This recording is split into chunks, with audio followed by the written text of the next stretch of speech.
friends. Today on this fine morning, it's me Cadet Chinmay wants to speak on topic multi-dynamic India. As we rattle off one of the oldest civilizations of world, 6th nuclear powerhouse and 7th largest country by area and fastest growing economy. India gives us our own reasons to prove that we are best.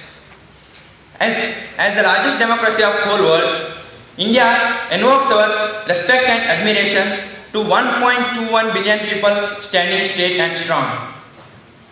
Right since from the birth of free India, India is giving right vote for every citizen. There are many things to prove that we are best.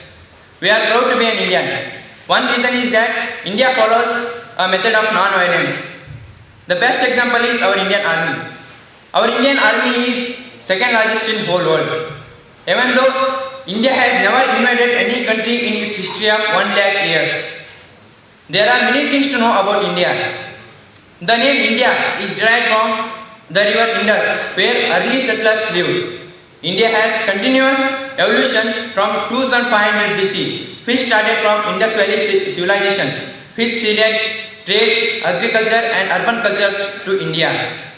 India has largest number of post officers. India is largest milk producer in whole world. In India, decimal value system was invented. Zero is given by India and lot many things. The Valley Bridge, which is present in Ladakh region, which was built by our Indian Army in 1982, is highest bridge in whole world. It is present between Dras and Suru rivers.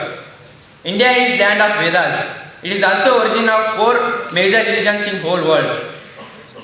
It is also site of Jama Masjid, which is one of the oldest masjids in whole world.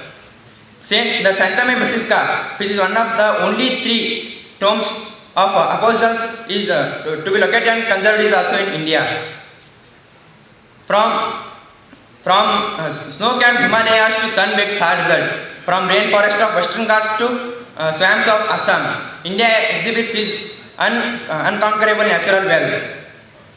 Even though North America, excluding Mexico, which is 15 times larger than India, has only 775 species to be conserved, whereas India, which is smaller, has 2,000 species to be conserved. India is also one of the countries which has large number of lions and tigers. There is no limit to explain or praise Mother Earth. So I want to conclude my speech with a quote of Mark Twain. That is, India is cradle of human race, the birthplace of human speech, the mother of history, the grandmother of legend, and great grandmother of tradition. So proud to be an Indian. Thank you.